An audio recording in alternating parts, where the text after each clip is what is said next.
I should just retired when I was on top, bro. The last time I did it perfectly. God damn, I'm gonna have a headache. What is up, guys? Welcome back to another reaction, and today we're watching 10 awful ripoffs of great British movies. Now, I ain't mean to toot my own horn. Is that what you say? Is that the right way to say that? Toot your own horn.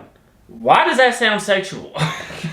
Growing up, hey, I watched a lot of movies. We had like an entire like bookshelf type thing dedicated to just hundreds and hundreds of movies. One of the highlights of being a child was my dad taking me and my little sister to the family movie thing, where it was like $5 you can get 5 movies. Movies hands down carried my childhood. And who knows, some of my favorite movies could be ripoffs from great British movies. So we're gonna, I'm so loud. Why? Stop yelling. So we're gonna get into it. If you are new to the channel, hit that subscribe button. I'm trying to hit 100K. Once we do, I'm getting a UK themed tattoo. Drop a like on the video. I don't like being quiet. Drop a like on the video if you want to see more reactions like this. And those comments on your screen are the comment of the day. Shout out to those people. Those people are pretty dope. If you want to be like those people and be cool like them, go down below and leave a comment. Yes, I'm using a little replica phone box. Don't come at me. It's actually a piggy bank. Look, do I have any money in there? No. Let's get into it. For this list, we'll be focusing on highly revered British films that for one reason or another received a remake but didn't prove as successful with critics or fans when compared to the original, or just plain exploited their success for a payout. Number 10, Alfie. This is a fine example of a film's individual performances. I feel like I've heard of it. I don't think I've ever seen it. Being shaky. Oh, blimey, I'm so rude. I haven't introduced myself. I'm Alfie! Yeah, bro, I've seen this. Hold on.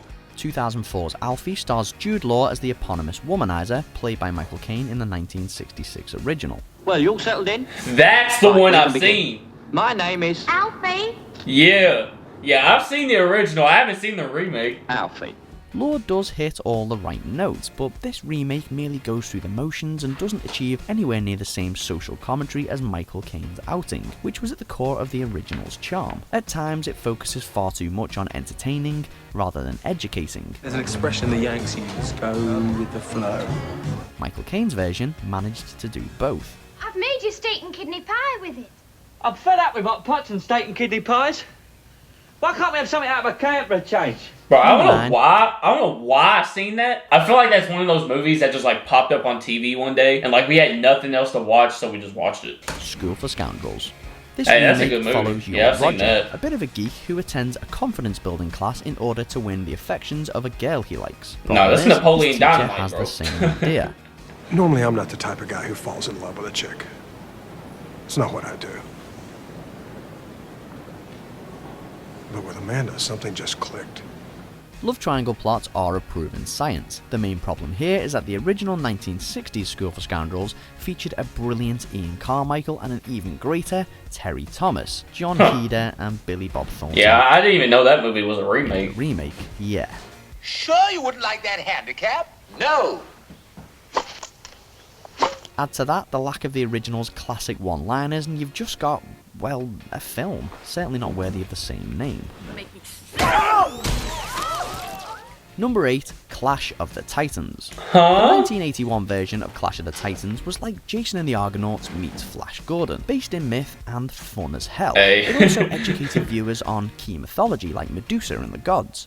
Skip ahead 30 years and all of that gusto is lost in the obscurity of a CGI-drenched action film, hugely deviating from the source material in order to add extra woo factor. Bro, that's crazy, because like, that's one of the movies you wouldn't think has ever been made before. I'm starting to realize that Britain did a lot of stuff before anybody, bro. Forced 3D effects. Wait. I'll lure her out. Get ready. Yeah, that's not a bad movie.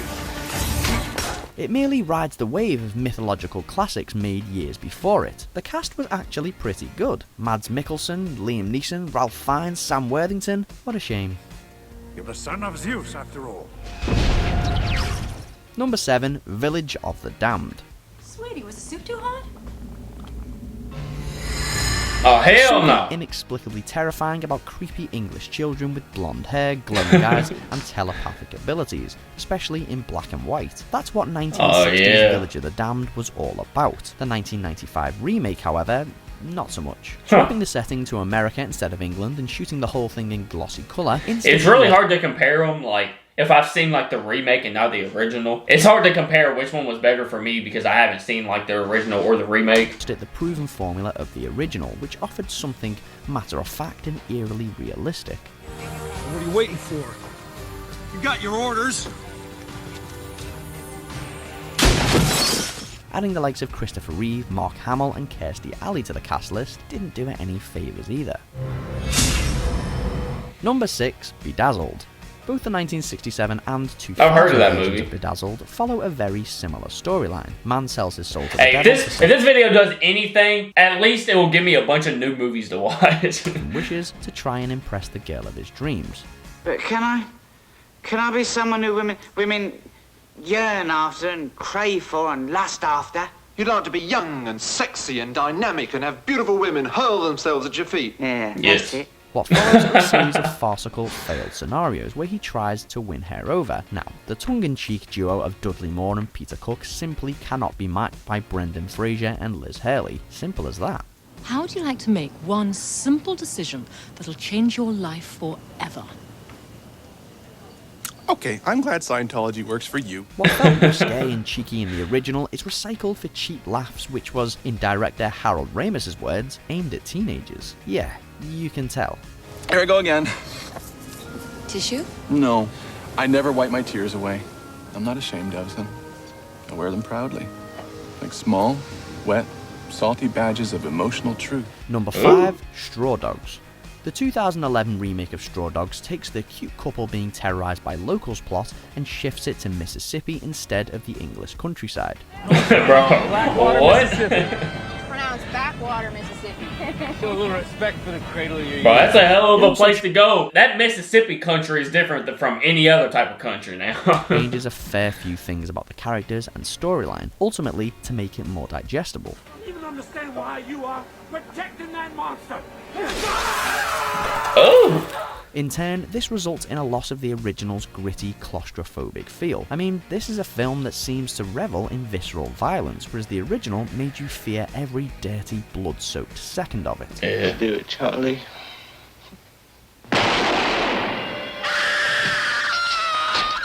Ultimately, it feels more Hunger Games rather than Battle Royale. Number 4, The Ladykillers.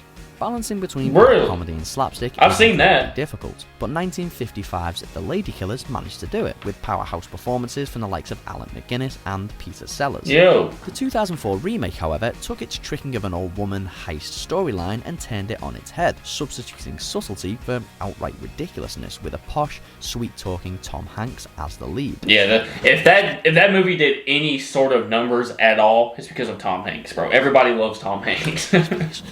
Allow me to tell you the truth. In private. It's not bad per se, it's just nowhere near the same brand of comedy, which trivializes any relation to the original film. Stick to your own original ideas, Coen Brothers, they're much better. There's some things, bro, you just can't beat the original on. And movies is like one of those things where it's like, if it is a banger original movie, bro, any sort of remake or sequel or anything will never match the first one or the original. Number 3, The Italian Job. This remake performed well at the box What? office and has received above average reviews. So why is it on this list? For real? Because it bases itself, albeit loosely, on the 1969 film The Italian Job, and by that we mean it capitalizes on its name with a plot that is completely different. You're only supposed to blow the bloody doors off. Yes, it mirrors some of the classic scenes, mainly the Mini Cooper getaway, and yes, the cast was decent. Yeah. It's a more convoluted Ocean's 11 rather than classic heist movie. Huh. This is it, guys. Moment of truth. Yeah, I thought that was a really good movie. 2003 That was one of the trailer. movies we had in the bookcase, bro. In it for the pay, they are in it for the payback. Not the same film then. That's why you're always number 2. How do you figure that? You got no imagination. Number 2, Get Carter. Really? Sylvester Stallone, gun in hand, taking down bad guys to avenge his brother's Bro, I'm death. just amazed Sounds that I'm learning about movies that I didn't even know were like remakes, bro. bog standard revenge flick, right? My name is Jack Carter, and you don't want to know me. Well, that's kind of our point. Created in the shadow of Michael Caine's 1971 classic Cockney gangster flick, the remake seems generic and, well, pointless in comparison. The original drew on current, culturally significant themes of the time, like the porn industry and the London underworld. The only reason I came back to this crap house was to find out who did it. And I'm not leaving till I do.